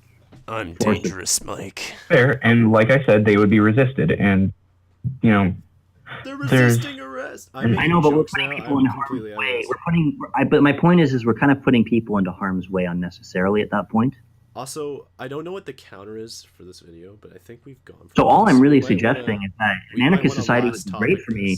To be honest. No, I'm just saying it would be a great society for me if we could just figure out a way to deal with borders in some way. Yeah, just not letting anyone come in. That's why I'm a minarchist. That's literally why I'm a minarchist. Anarchists have a solution to borders. It is not your right to prevent a person from traveling on. you absolutely have the right to tell a person to fuck off. But you do not have the right to prevent a person from a country on arbitrary land claim of a border. Like that Rambo. Like that Rambo game. John. Yes. Fuck off. Wow. I'm getting sorry. Hey, you told me I had you're starting to get bored, Toby. I am, yeah, it's very clear, right? I'm kind of getting drained at this point. I don't know. Toby, I think we've been doing this for like a few hours, to be honest. I think it's been about an hour. It's been since 6:46, so it's been almost 2 hours. 2 hours, yeah. So we should last topic. This is what I wanted to get in here. So let's pick. Sure, we can continue this another time if you want to. Well, we're gonna continue it probably at least. I'm gonna say like, what do you think? Like every other week or something like that. Forgot that we were. I'd be fine with doing this every week if you wanted to. I'm not sure because some days I'm gonna need a week off. To be honest, we could like record early and then release the next week. This is all behind the scenes crap. It's not super important to anyone else but us. Recording. I forgot that we were recording anything. That's the point. That's the whole point. The whole point is we just talk. We're mentally underdeveloped. Yeah, that's the name of it, by the way, if you didn't know, Mike. Mentally underdeveloped, huh? Yeah, M.U.D. Interest M.U.D.A. M.U.D.A. Loosely based JoJo reference. But so I'd say bi-weekly is better for me because that way at least if I need a week off, I can, or you need a week off, we can record in advance and then release later. You know sure, bi-weekly sounds agreeable. So what would we want to call this this particular cast? This one? Our first episode. I'm rambling about nonsense. You better edit this, so people are not going to want to watch 2 hours of that. I'm not editing it. Are you kidding me? The whole point is I didn't have to. We'll do shorter. This one can be like a long thing because it's the first one. People are going to have opinions, and they can't chip. Next time I'm going to have a 1 hour clock. Next time we're going to have a 1 hour clock, and we're going to limit ourselves to an hour. And once the buzzer goes, it'll be just kind of like a wrap up, and that's it. Oh, you're terrible. You'd be a terrible businessman, Toby. Terrible. Yeah. I'm going to start my own radio show with blackjack and hookers. I'm going to start my own radio show with loosely based. You got to appeal to the audience. You got to give them what they want. We're not giving them what they want. We're just giving them. Audience? Whatever. We're not going to get an audience. We're not going to get them. No, not at this rate. I don't know. So bi-weekly works fine. Next time, background music. I'll set that up, and then. I wasn't even intending to do this tonight, but I figured. That's what I mean. Well, we're gonna probably do this every Monday, or not like every other Monday, probably. And it's super. Well, I mean, it's easy for everyone, Mike. You literally just have to fucking log into Discord, and then we just like be like, all right, let's go to the channel. And then we need those. We need Kyle in here so we can all gang up. Kyle, that'll be funny. That'll be a good time. Kyle, if you think that's Ignayon, the guy who was in the other one. If you think you think we're statists, you should hear him sometimes. Well, you are. But... Well, he's would be really great to have on the show. What? Who? Kyle Wagner. Oh, who the frig? I've heard that name actually. He is the definition of stereotypical statist, quote unquote, minarchist. Oh, that's why I've heard that name. He's like, well, the logical conclusion of anarchy is warlords, and it's like. Understand a word you just get. Well, that's kind of dumb. That actually is kind of dumb. My logical conclusion of anarchy is the failure of anarchy. That's just basically it. All right, so I still disagree that we're statists because according to the definition of statist, what I'm reading, it says an advocate of a political system in which the state has substantial centralized control over social and economic affairs. Substantial. Okay. I'd like to say two things there. One, that is not a root suffix definition. That is a societal definition. And also, two, substantial is totally debatable, and I would say any control is substantial. Okay, perspective. I don't understand how to. I don't even know how to respond to that, honestly. I can find you more definitions. Appeal the dictionary. I hope you don't mind. I've had to pee for like 2 hours. Well, I mean, we're wrapping this up, so let's wrap this up, and then we'll go back to a regular chat, and we'll just hang out and have a good time, and no one can yell at Sure, sounds good. What makes you want to look up statist, it asks. What does it say? What? It asked me why would I want to look up status as if I'm like doing something wrong. That's Really? Yeah, this Really? website. Oh, Yeah, the fuck's sakes. Merriam-Webster I guarantee website. you that's liberally influenced. Maybe. I don't know. Pretty Oh my funny. God, that's cancer. All right, so I guess this wraps it up. I'm long enough, friends. First All right, so episode of... okay, hold a second. Statist is an advocate of statism, apparently, according to this I mean, yeah. definition.